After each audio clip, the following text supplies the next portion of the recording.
Pour nous, la fête de la gastronomie, c'est un peu la Saint-Valentin de la cuisine. En gros, c'est un peu l'occasion de montrer notre amour et notre passion pour la gastronomie à travers les différents acteurs de... Mes amis de la fête de la gastronomie, bonjour. Pour ce 5e épisode avec mon ami Denis, Bonjour. nous vous emmenons au marché. Aime ton marché, bonjour, ici Amélie Olivares. Au marché, tu peux tout trouver, des patates et du poisson, des savates et du savon. Au marché, tu peux tout trouver, et le samedi du pissenlit pour faire joli. Voilà une chanson très mignonne, Au marché. C'était parfait pour illustrer notre propos d'aujourd'hui. Au marché, paroles et musique Henri Dess. Cet extrait de l'album Henri Dess intitulé La petite Charlotte, c'est au label production Marie-Josée. Et nous écoutons cette chanson avec l'aimable autorisation des productions Marie-Josée. Et je vous en remercie beaucoup. Merci beaucoup Amélie d'être avec nous pour parler des marchés. Bonjour Denis. Oui, ravi de la rencontre et de ce qu'on va découvrir. Alors Amélie, vous travaillez pour l'association Aime ton marché. Oui. Est-ce que vous voulez nous parler de cette association Aime ton marché? Oui, bien sûr. Donc, Aime ton marché est une association loi 1901 qui a été créée à l'initiative de la CCI Lyon Métropole. Et aujourd'hui, donc, elle a une vocation régionale Auvergne-Rhône-Alpes. Et donc, elle a pour but de promouvoir et dynamiser les marchés de la région. Qu'est-ce que ça veut dire en clair? Dynamiser les marchés de la région. Comment est-ce que vous travaillez? Comment est-ce que vous agissez? Alors, au quotidien, on accompagne les collectivités locales dans leurs problématiques sur les marchés, donc que ce soit la création de marchés, le déplacement, les questions réglementaires, toutes ces choses-là. Et au niveau de la dynamisation, on propose notamment des animations sur les marchés pour faire du trafic, pour valoriser les produits, les commerçants et tout ce qui touche au marché. Alors, ça veut dire que quels sont vos interlocuteurs? Donc, on est en relation avec les collectivités, donc les communes, avec les commerçants des marchés et avec les consommateurs. Ah oui, avec les consommateurs aussi. Sous quelle forme? Alors, quand on se rend sur une animation et qu'on l'anime sur place, en fait, on propose l'animation directement aux consommateurs. On leur propose de travailler avec nous et de faire des jeux ludiques, etc., de leur apprendre des choses, voilà, de faire vivre le marché en fait grâce à l'animation. C'est-à-dire que euh, lorsque vous dites que vous créez des jeux, j'imagine que c'est autour d'un thème particulier ou d'un thème plutôt précis sur le marché concerné, avec un chef, avec un producteur. Est-ce que c'est ça?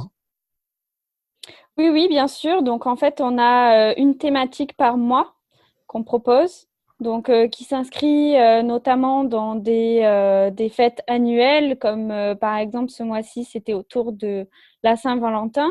Bon, finalement, ça s'est pas fait, mais c'est des thèmes qu'on propose comme ça, voilà, pour inscrire le marché en fait dans une thématique annuelle. Et donc, en septembre, on propose de s'inscrire dans la fête de la gastronomie avec notre animation Un marché, un chef, une recette. Oui. Et donc, le principe, c'est de faire venir un chef restaurateur sur le marché qui va préparer en direct sa recette et la faire déguster aux consommateurs pour en fait renforcer le lien entre les chefs, entre les commerçants des marchés et les consommateurs autour de ce thème qui est la gastronomie. Alors, c'est vrai que cette année, donc vous allez refaire cette opération, un marché, un chef, une recette. Vous continuez de le faire au mois de septembre. C'est plus facile Oui, pour vous. oui, pour des problèmes d'ordre logistique, on va continuer de le faire en septembre. Donc cette année, ce sera du 16 au 22 septembre. Et ce sera la 8e année, la 8e édition de notre opération. D'accord. Dans les années qui vont venir, vous allez le laisser au mois de septembre ou si vous allez mettre au mois de mars? Alors, on n'a pas encore défini cette question. On s'est juste projeté sur cette année, mais a priori, en septembre, ça collait bien avec en fait notre public, avec les communes. Enfin, il y a tout un tas d'acteurs à prendre en compte. Oui. Et c'est pour ça que pour l'instant, c'est difficile d'envisager de changer la date. Mais après, on n'est pas fermé non plus, donc ce sera à définir. Hum. Est-ce que vous aviez, enfin j'imagine, vous avez plutôt une bonne écoute? Je voulais simplement savoir quelques idées de thèmes. Je suis curieux de connaître quelques idées de thèmes. De thèmes des animations qu'on propose. Oui.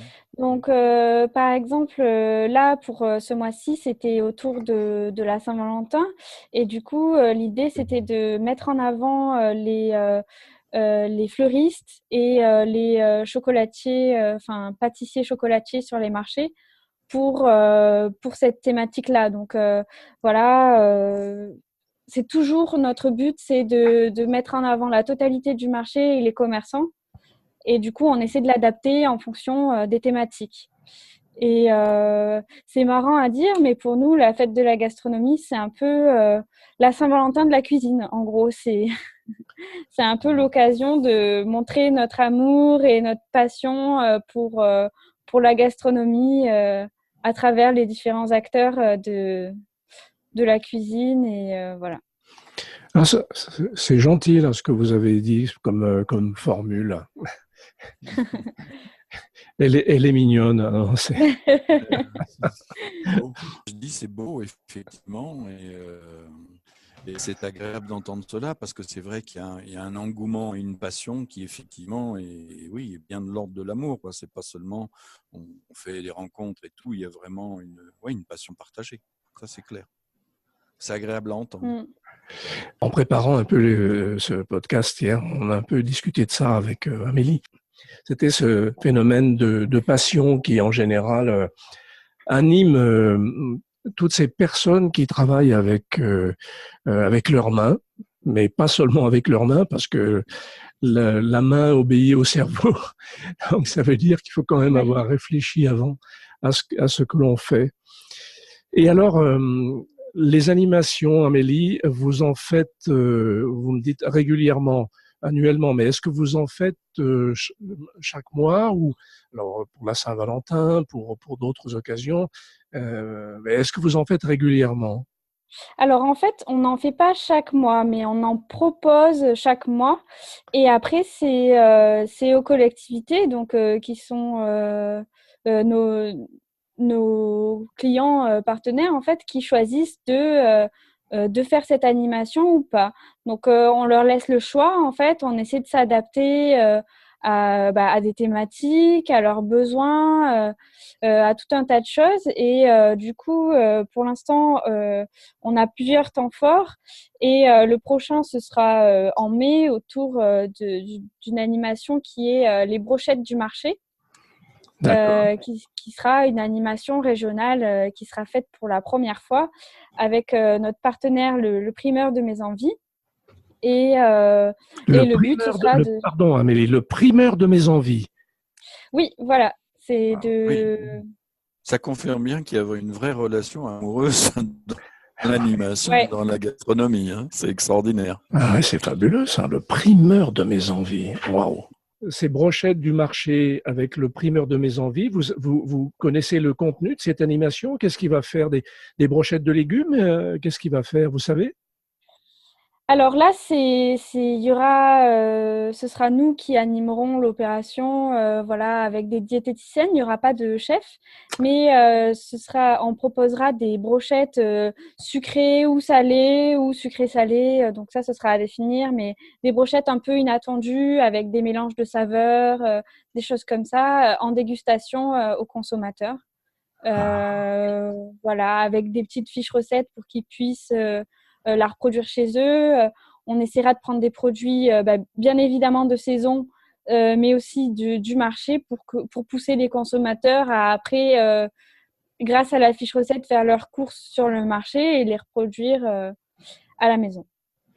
ah oui, ça c'est Voilà. une très belle opération. Alors là, les brochettes de mes envies, c'est vraiment Les brochettes du marché, ouais. ouais, les brochettes du marché, le primeur de mes envies, pardon. Comment est-ce que, lorsque vous allez voir une municipalité, d'abord, est-ce que vous allez voir les municipalités ou ce sont elles qui vous appellent? Alors, on a des communes qui sont adhérentes à l'association et des communes qui ne sont pas adhérentes. Mais nous, quand on a un concept d'animation, donc on les informe, donc notamment via des mails, des choses comme ça. On les informe, écoutez, on propose cette animation, ça consiste en ça, ça et ça. Et du coup, voilà. Et après, elles décident ou non, en fonction de leur budget, en fonction de leurs besoins, de leurs ressources, etc., de faire l'animation ou pas. Donc, euh, donc c'est plutôt nous qui... En fait, nous, on les informe et ensuite, elles viennent vers nous quand elles sont intéressées. Oui. C'est-à-dire il faut quand même je veux dire par là que tout le monde ne voit pas forcément l'intérêt d'animer les marchés. Voilà, non, c'est pas une problématique qui intéresse toutes les collectivités. Voilà. Après, on essaie de se développer dans toute la région, donc dans de plus en plus de départements, notamment de l'Auvergne, qui fait partie de la région Auvergne-Rhône-Alpes depuis pas très longtemps. Mm. Donc, on essaie en tout cas de répandre ce principe d'animation sur les marchés, mais bien évidemment, c'est comme tout, ça peut pas plaire à tout le monde. Donc, Et alors, est-ce que plutôt que, enfin, pas plutôt, mais de manière parallèle et complémentaire, les associations de commerçants qui travaillent sur les marchés, est-ce que vous avez des relations avec eux? oui, bien sûr. Donc, les associations de commerçants peuvent être adhérentes à l'association également. Et Hmm. au même titre que les communes, ils peuvent organiser conjointement avec nous une animation. Oui. Donc, bien sûr, on les valorise et on travaille avec eux. Oui, Denis. Oui, tout simplement, moi je voulais savoir, est-ce que vous arrivez à avoir un petit peu d'aide matérielle ou financière des communes? Alors, quand on leur propose une animation, elles payent en fait pour cette animation. D'accord. Donc, elles payent selon ce qu'elles veulent faire. Des fois, on leur fournit toutes les informations pour réaliser l'animation, mais elles le font eux-mêmes avec leurs D'accord. ressources humaines en interne, etc. Bien. Des fois, elles souscrivent en fait à un pack qui fait qu'elles nous demandent à venir nous-mêmes sur le marché. Donc, évidemment, tout ça, c'est rémunéré, sinon on ne pourrait pas en fait le faire. Mais comme on a des communes qui sont adhérentes, il y a tout un système d'animation et de services qui sont également gratuits pour elles. Voilà, pour valoriser en fait l'adhésion des communes. Large, c'est bien. C'est bien. J'imagine que si ce sont les commerçants qui vous demandent l'animation, c'est eux que vous facturez à ce moment-là, ou si c'est la commune, ou il y a une discussion entre les commerçants, la commune et vous. Alors non, alors on peut travailler de cette façon avec les associations de commerçants, mais pas avec les commerçants directement. Si des commerçants nous demandent de faire une animation, on les renvoie vers la commune et ce sera à eux de convaincre en fait la commune de travailler avec nous. Et on ne peut pas faire payer à un commerçant. Et pour quelle raison? C'est juridique ou? Ben, parce que notre but, en fait, c'est d'animer la totalité du marché. Donc, on ne peut pas faire une animation que Ah pour un oui, commerçant. Oui. Voilà. oui, Donc, oui. c'est pour ça, il faut qu'il y ait une cohésion dans la totalité du marché. Voilà. Je ne pensais pas à ce cas-là. Je pensais plutôt que si des commerçants se disent bon, la commune, elle fait pas grand-chose pour dynamiser le marché, mais nous, on veut que vous veniez, que vous proposiez, on veut que vous nous aidiez pour faire des animations. C'était plus dans ce sens-là. Et que l'association de commerçants, eh ben, se substitue à la structure communale, quoi. Oui, oui. Alors, si c'est une association de commerçants, ça fonctionne. Ah, voilà. Voilà, il faut juste pas que ce soit des commerçants isolés, en fait. Oui, Mais oui, si non, mais c'est vous n'êtes pas au voilà. service d'un commerçant. Ouais, d'accord. Voilà, mais les associations de commerçants peuvent également le faire et se substituer au Covid. Ouais. Et j'imagine que les relations avec les commerçants est peut-être plus facile qu'avec les structures communales, non? Alors, ça dépend. Ça dépend. En fait, la différence, c'est qu'avec les commerçants, pour vraiment entretenir une relation, c'est mieux de les rencontrer physiquement.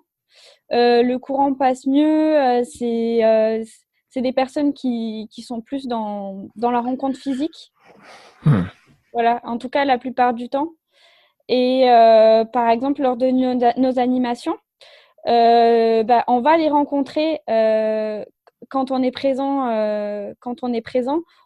sur l'animation. On va les rencontrer physiquement 2 semaines avant pour les informer de l'animation. Donc, on leur donne une note aux commerçants qui explique tous les détails de pourquoi on fait ça, s'ils ont des choses à faire. Voilà, on essaie de les valoriser un maximum, de leur donner des flyers si on a des flyers ou enfin voilà, et de les faire participer. Par exemple, pour la fête de la gastronomie l'année dernière, à Lyon, on avait des t-shirts pour tous les commerçants le jour de l'animation. Et avec le nom de notre opération, un marché, un chef, une recette. Et comme ça, tout le monde se sentait concerné en fait par l'animation. Et même les clients du marché, ils voyaient qu'il y avait une cohésion sur la totalité du marché en fait. Parce que comme on a un stand d'animation à un endroit précis, donc par exemple au milieu du marché, l'idée c'est que le consommateur, il puisse se promener sur la totalité du marché et Oui. pas rester sur notre stand, mais profiter de tous les produits, de tous les commerçants autour. Ouais.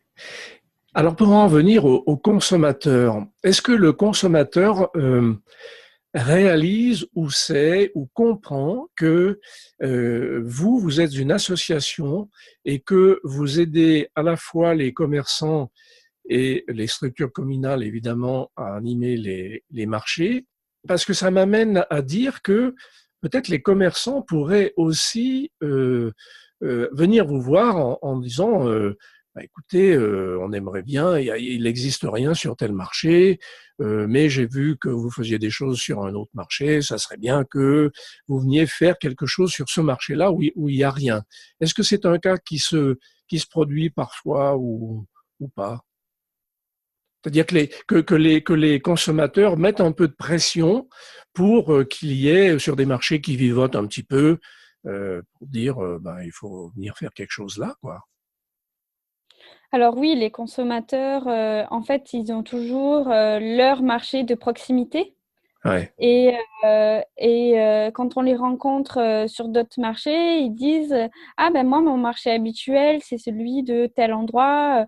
Est-ce que vous y allez? Ou alors quand on fait une animation un jour de la semaine, par exemple je sais pas moi le mardi, ils me disent est-ce que vous serez aussi là le samedi sur tel marché, etc. Donc quand ils aiment une animation, effectivement ils veulent la revoir en fait. Mais sur d'autres marchés, quand c'est pas leur marché, ou la voir hebdomadairement.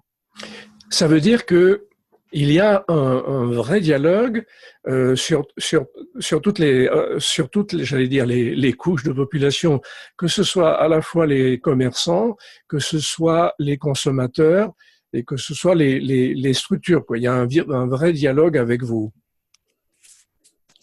On essaie en fait d'être au milieu de ces trois acteurs et de faire le lien entre eux, et de satisfaire tout le monde au mieux. Voilà. C'est vrai que dans certaines communes où on a fait 3 jours d'animation, on a vu les mêmes consommateurs les 3 jours parce qu'ils avaient apprécié et du coup, ils revenaient les 3 jours, ils se déplaçaient. Ah oui, ça c'est Donc, très rigolo alors. Vas-y, Denis. Oui, moi je me posais une question. Ça doit être quand même, vous devez quand même occuper à plein temps, parce que si c'est une animation quasiment toutes les semaines, plus peut-être une grosse opération en dehors de la fête de la gastronomie, là ça demande, ça occupe à plein temps là. alors, pas forcément, parce que la dernière animation qui a été choisie par les collectivités, c'était en décembre. Et donc, il y en a, l'animation autour de Noël avait été choisie, mais réalisée par la commune. Donc, la commune d'Égé, par exemple, c'est une station ski, réalisait elle-même l'opération. Donc, on leur envoyait vraiment tous les documents, on leur expliquait le principe, etc. Et après, c'est eux en interne qui allaient sur le marché et faisaient l'animation. Donc là, effectivement, ça nous demande beaucoup de travail. Mais comme on n'est pas présent le jour J, en fait, Oui. ça nous… Vous voilà. êtes lanceur aussi, quoi, en même temps. Vous Voilà. êtes lanceur d'activité et actif aussi, donc en alternance, voilà. Ok. Voilà, ouais, ça nous arrive d'être d'astreinte téléphonique au cas où il y a un problème qui se passe, etc. Mais bon, il y a beaucoup d'animations où on essaie d'être présent parce que c'est toujours mieux. Mais après, effectivement, on peut pas être partout. Et dans le cas où vraiment il y a plusieurs animations le même jour, etc. On prend d'autres ressources nous-mêmes, des intérimaires ou des personnes avec qui on a déjà travaillé dans le passé pour venir nous aider à renforcer l'équipe. Ok. Donc la commune d'Égé, puisque vous parlez d'elle, ils sont très concernés par l'animation de leur marché, si je comprends bien.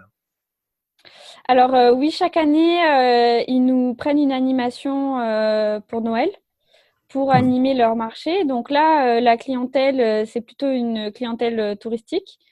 Mais voilà, oui, cette année, ils ont fait l'enquête de Noël. Donc, c'était un nouveau concept qu'on a créé de A à Z où, en fait, il y a un des rennes du Père Noël qui avait disparu. Et le but, c'était de découvrir qui était le coupable. Donc, il y avait tout un tas de suspects, des suspects très enfantins, très rigolos. Voilà, tout était très bon enfant. Et du coup, les indices étaient éparpillés un peu partout dans le marché. Et donc, le consommateur avait ce petit jeu-là de devoir se déplacer dans tout le marché et chercher les réponses à ces questions. Donc, c'était principalement destiné aux enfants, mais c'était une animation assez ludique. Oui, quand ça amuse les enfants, ça amuse les grands aussi, hein. Voilà. Et alors, j'aimerais que vous nous parliez des chefs avec lesquels vous travaillez. Oui, alors on travaille avec tout un tas de chefs. Donc, pour l'animation, un marché, un chef, une recette, il y a du coup un chef par marché. Donc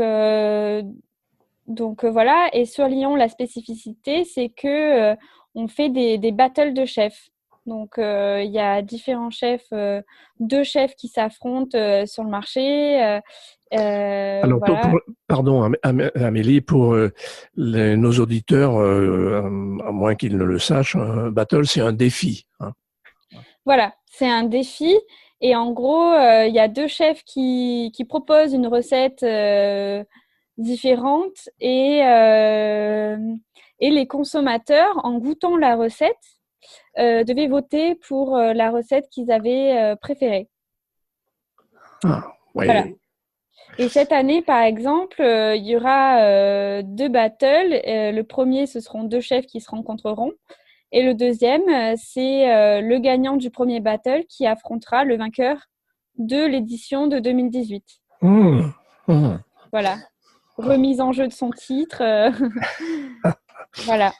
Et est-ce que les chefs jouent vraiment le jeu? Est-ce que vous êtes bien accueillis lorsque vous allez les voir, leur demander?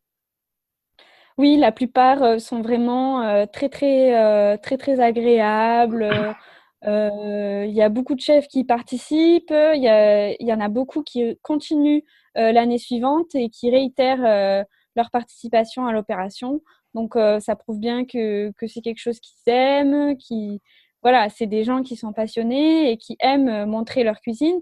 Donc, pour eux, évidemment, en plus, ça leur fait une certaine publicité, hein, voilà. Bien sûr. Et ça les aide à trouver une clientèle, à se faire connaître, etc. Et en fait, ça fait tout un cheminement, en fait, parce que les commerçants des marchés sont là pour apporter des bons produits. Ensuite, les chefs apportent un savoir-faire, une façon de cuisiner qui sort du lot. Et ensuite, ils transmettent ça aux consommateurs qui apprécient le goût. Donc, en fait, ça fait tous ces acteurs qui se rencontrent et qui partagent, etc. Donc, ça correspond bien aux valeurs à la fois des chefs que des marchés et de l'association. Alors, Une chaîne pardon. alimentaire de qualité. Vas-y, Ouais. Denis, excuse, j'ai pas Non, compris. une chaîne alimentaire, mais de haute qualité. Oui, voilà.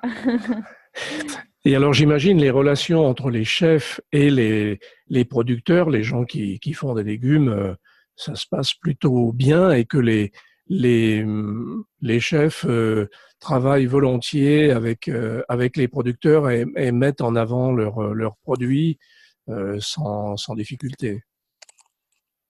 Oui, voilà. Après, ils sont pas forcément toujours en lien, mais il y a certains chefs qui sont habitués en fait Ouais. beaucoup de chefs qui sont habitués à faire leur marché pour trouver des bons produits et à s'entretenir avec leurs primeurs ou leurs producteurs pour trouver vraiment le produit dont ils ont besoin pour leur préparation, etc. Donc ça, après, c'est des sensibilités que beaucoup de chefs ont et qui permettent d'entretenir une très bonne relation. Ouais. Ça, c'est vraiment tout à fait primordial. Est-ce que vous organisez des conférences sur le thème de la cuisine, de l'agriculture, de la gestion des déchets, de comment acheter un bon panier équilibré? Est-ce que vous avez ces actions? Alors non, on n'a pas à ce jour ces actions, du moins pas pour le grand public. Pour ce qui est des communes et des placiers, donc les placiers, c'est les personnes qui gèrent les marchés, les places de chaque commerçant, etc. Donc on a des journées d'information qui servent en fait à informer les personnes qui, dans la mairie, sont en charge des marchés. Donc, ça peut être des élus, des techniciens, voilà, toutes les personnes qui sont en charge de cette branche-là, pour les informer de comment ça se passe, de comment mettre en place une réglementation, etc. Ensuite, on fait des journées sur d'autres thématiques, comme comment dynamiser son marché ou comment bien communiquer sur son marché. Oui. Mais ça reste envers les communes, en fait, et pas envers le grand public. Oui, mais ça veut dire que vous avez, en quelque sorte, vous vendez ces services-là aux communes, ce qui pourrait être sans doute un pacte de gestion des animations sur leur marché.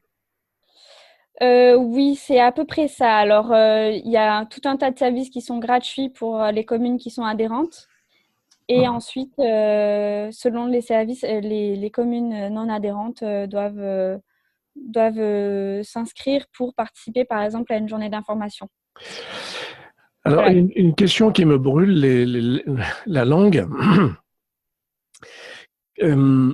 Lorsque vous allez voir une municipalité qui n'est pas forcément très favorable ou pour faire venir des communes qui ne savent même pas que Aime ton marché existe dans la région Rhône-Alpes-Auvergne. Qu'est-ce que vous pourriez dire à ces municipalités pour qu'elles viennent vous voir et s'informent sur les possibilités d'animation de marché? Alors ça, tout ce qui est de l'ordre de la prospection, c'est pas moi qui m'en occupe, mais je sais que pour animer son marché, en fait, c'est de faire vivre la ville. En fait, en ce moment, on parle beaucoup de commerce de proximité et de dynamisation de centre-ville. Et je pense que ça passe aussi par les marchés, parce que les marchés font partie du commerce de proximité. Les habitants sont en demande en fait de cette proximité, du manger local, de bons produits, etc. Donc ça correspond en fait aux attentes qu'ont Oui. les habitants. Voilà. Oui, oui, c'est-à-dire que oui, vous ne savez pas s'il y a un protocole de communication pour aller chercher pour vous faire connaître auprès des municipalités. Alors, pour se faire connaître, si, mais après, pour les convaincre Ouais. d'animer leur marché, c'est de la négociation après. Ah oui. Mais voilà, après, on utilise beaucoup les mails pour communiquer avec les communes qui ne sont pas adhérentes. Oui. On utilise les réseaux sociaux, notre site internet, les communiqués de presse. Voilà, il y a tout un tas d'outils de communication qui sont déployés et qui montrent ce qu'on a réussi à faire, ce qu'on fait et pourquoi ça a pu bénéficier à des communes dans le passé et donc pourquoi ça pourrait bénéficier aux communes qui ne le sont pas adhérentes. Oui. Il y a un an ou deux, non, 2 ans ou 3 ans avec vos collègues, on avait fait une petite opération visioconférence avec, il y avait votre président, Denis le Boucher Bio de Saint-Étienne. Oui. Toujours en curiosité, est-ce qu'il y a une proposition ou un projet en cours assez particulier dont vous pourriez nous parler pour le futur? Une idée? Une idée d'animation ? Oui. Alors là, l'animation qu'on essaie de développer, c'est celle que j'ai évoquée tout à l'heure, c'est les brochettes du marché. Donc pour l'instant, c'est la première fois qu'on lance cette opération et c'est la première fois qu'on veut l'inscrire vraiment dans toute la région et en faire une opération régionale incontournable en fait. Donc l'idée, ce serait d'avoir une commune par département si possible. Voilà, ce serait de vraiment donner une ampleur très grande en fait à cette animation pour augmenter la notoriété de cet événement, de Aime ton marché et voilà, l'inscrire comme événement récurrent chaque année. Okay. Voilà. Très bon, oui, c'est une très belle idée. C'est dommage que ça ne se fasse pas pendant les 4 jours de Goût de France, fête la gastronomie. Mais c'est pas grave. Je vais en parler à la mission, puisqu'avant il y avait un commissariat général à la fête de la gastronomie. Maintenant, c'est une mission. Donc, je vais leur en parler parce que je fais partie de ces gens qui militent pour que les personnes fassent la fête de la gastronomie, enfin au Goût de France, fête de la gastronomie, selon leur souhait et pas seulement sur une période de 4 jours. Et typiquement, Ouais. votre opération, les brochettes du marché avec le primeur de mes envies, c'est un truc extraordinaire, surtout que, comme vous le dites, vous voulez donner un gros impact sur cette opération. Donc, ça vaudrait vraiment le coup qu'on en parle. Et parce que vous auriez un regard plus que de la région, quoi. Voilà. Oui, oui, oui. Donc, je vais essayer de leur en parler. Denis, tu veux je vais être obligé de prendre congé et c'est bien dommage. Donc, je remercie Amélie là en tout cas, ça donne vraiment beaucoup de plaisir de voir que ça bouge, que ça s'anime et que il y a cette, comme on l'a dit tout à l'heure, la passion quoi et le goût quoi vraiment Ouais. à la fois bon pas seulement comme on l'a dit tout à l'heure en plaisantant des aliments mais aussi des personnes et des lieux et de la vie quoi. Voilà. Donc Ouais.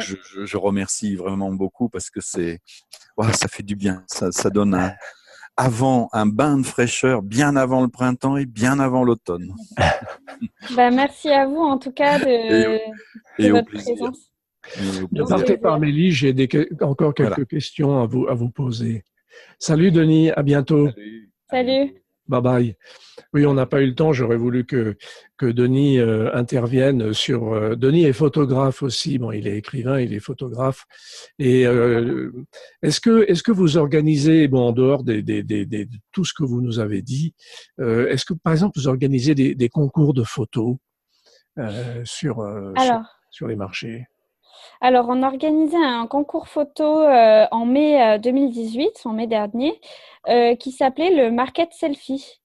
Oui. Donc, le selfie sur le marché. L'idée, c'était de se prendre en photo sur le marché. C'était ouvert à tout le monde. Donc, autant aux consommateurs que aux gens de la ville, aux élus et aux commerçants. Et voilà, ça a pris de l'ampleur sur Facebook, et on a eu 3 gagnants, dont une commerçante qui a gagné un lot pour ce market selfie. Après, c'est une idée à refaire, hein, c'est pas encore prévu pour l'instant, mais on y réfléchit justement pour cette année. Et alors, Denis, vas-y. Oui, tout simplement, ça parle, vu les événements et la manière dont nous nous sommes rencontrés. Il est vrai que j'avais essayé de traduire, moi, dans notre rue commerçante où il y a le marché, une des rues où il y a le marché à Annecy, quand on a fait ce travail sur la rue Sainte-Claire, c'est passionnant parce que j'avais essayé, moi, de mettre justement toute la dynamique humaine qui existe dans le lien et tout. Donc, et puis bon, évidemment, ça parle aux photographes parce que le market selfie, Oui. c'est marrant, c'est sans complication, c'est participatif et ça concerne à la fois justement les gens, les personnes, l'environnement et tout ce qui tourne autour du marché. Donc, ça a vraiment un sens, encore une fois, qui dépasse le simple mot, quoi. Voilà. Donc, c'est bravo. Encore une fois, bravo. Merci. Donc, vous allez refaire ça, Amélie. Alors, pour l'instant, c'est pas prévu, mais on essaie de l'organiser et de l'améliorer pour le refaire cette année, effectivement. Ouais. En Très fait, bien. Oui, je vous en prie. on essaie de toujours partir de cette idée de convivialité, de simplicité que représentent les marchés. Et donc, l'association En Même Temps Marché construit tout autour de ça. Et donc, le market selfie, c'était simple, c'était accessible, c'était convivial. Et c'est pour ça que, et de faire ça sur les marchés, ça a amené un peu de modernité, en fait, sur ce lieu qui existe depuis le Moyen-Âge, quoi. Oui, oui, oui. Et alors, est-ce que on pourrait envisager aussi que vous fassiez venir des écoles, des élèves, je pense aux élèves de petites classes, mais même des un peu plus grands, justement sur la découverte du marché, sur la découverte des produits et surtout discuter avec les gens, les commerçants, les gens qui transforment. Est-ce que ça, ce serait envisageable? Alors oui, on a un jeu qui s'adresse aux enfants, par exemple, qui s'appelle le Grand Jeu des marchés. Qui propose aux enfants de tout âge, hein, à partir de 3 ans, il me semble, hein, de découvrir en fait les métiers du marché, les produits.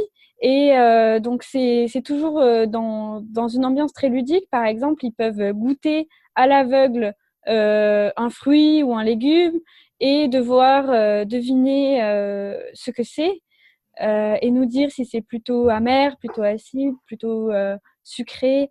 Voilà, on essaie de mettre tous leurs sens en éveil à travers ce jeu. pour les sensibiliser en fait au marché, euh, les instruire sur, leur demander sur quel arbre pousse tel fruit, comment s'appelle le métier de tel commerçant, etc. Pour les sensibiliser pardon, au monde des marchés. Et l'été dernier, donc, on a fait une animation un peu fun avec qui était complémentaire en fait au grand jeu des marchés. C'était de faire venir un vélo smoothie. Donc c'est un espèce de vélo et quand on pédale en fait ça mixe les fruits dans un blender. Mhm. Donc c'était aussi très ludique et là on a fait venir des enfants de centres aérés pour qu'ils puissent participer à l'animation, découvrir les marchés, etc. Très belle idée, très belle animation, parce que je ne savais pas que vous faisiez ça. C'est pour ça que je vous en parlais, parce que ça me semble essentiel de demander, enfin de proposer aux jeunes cette découverte-là du marché des bons produits, mais surtout de la passion que les commerçants, les producteurs, les bouchers, les poissonniers, tous ces gens-là, les chefs qui sont sur les marchés dans vos animations, transmettent leur passion à ces jeunes-là. Et je trouve ça vraiment très, très important. Donc, il faut absolument que vous continuiez dans ce genre de choses, quoi. Oui, oui, ça transmet également les valeurs, en fait. Les valeurs qui sont tout autour des marchés, de proximité, de partage, de bons produits, en fait, et de gastronomie, de cuisine, enfin, tout ce qu'il y a autour de Ouais, ce thème. Ouais. ouais. Pour vous, est-ce que, en fait, pardon, ma question est, comment voyez-vous la courbe d'existence des marchés et de la courbe de fréquentation des marchés? Alors, moi, je pense que les marchés étaient très importants au début de leur création. Et ensuite, ils ont connu une certaine baisse il y a peu de temps avec l'avènement des grandes distributions. Et Mmh. en fait, aujourd'hui, on revient au marché et de plus en plus, les jeunes se sentent concernés par les marchés, par l'idée de proximité, l'idée de bons produits, en fait, de produits frais, de produits locaux. Voilà, je pense qu'on y revient en ce moment et que ça redevient un peu plus dans les mœurs euh, parce que on se rend compte que les gens se soucient de plus en plus de ce qu'ils mangent et ont envie en fait d'entretenir une relation en fait avec leurs commerçants et voilà de s'intéresser à comment préparer tel produit, comment le conserver. Voilà, on sent que toutes ces valeurs-là qui étaient un peu perdues reviennent au goût du jour et les marchés correspondent totalement en fait à ces attentes-là. Oui, donc pour vous, il n'y a rien à craindre, les marchés vont subsister et justement avec tout ce que l'on voit autour de nous par rapport à la toxicité de certains produits que nous mangeons, le marché est peut-être un gage de bons produits parce que les gens qui font ces produits, eh bien, on les voit, on peut les nommer, on peut discuter avec eux. Donc, c'est quand même un gage de qualité. Qu'est-ce que vous en pensez? Oui, je pense que notamment les producteurs, c'est un gage de qualité parce qu'on sait que c'est eux qui, euh, qui ont produit les produits qui nous vendent, voilà, et peuvent nous parler plus en détail de comment ils ont élevé tel animal ou fait pousser tel produit. Enfin, Ouais, d'accord, ok. voilà. Eh ben, écoutez, c'est parfait. Est-ce que vous voulez ajouter quelque chose, Amélie? Euh, non, je pense que c'est bon. C'est on a dit ce que l'on voulait dire. Voilà, je pense qu'on a quand même beaucoup échangé et Oui. je pense que j'espère en tout cas que les auditeurs ont pu cerner la vocation de Hameton Marché, de pourquoi on existe aujourd'hui et de ce qu'on essaie de faire passer comme message. C'est pour moi le plus important. Je vous remercie infiniment, Amélie. Merci beaucoup et à une prochaine fois. Merci à vous en tout cas pour votre sympathie et de m'avoir reçu aujourd'hui. Je vous en prie. Au revoir, Amélie. Au revoir. Au marché, tu peux tout trouver, des patates, des poissons, des savates et du savon. Au marché, tu peux tout trouver. Et le samedi, du pissenlit pour faire joli. Et le samedi, du pissenlit pour faire joli.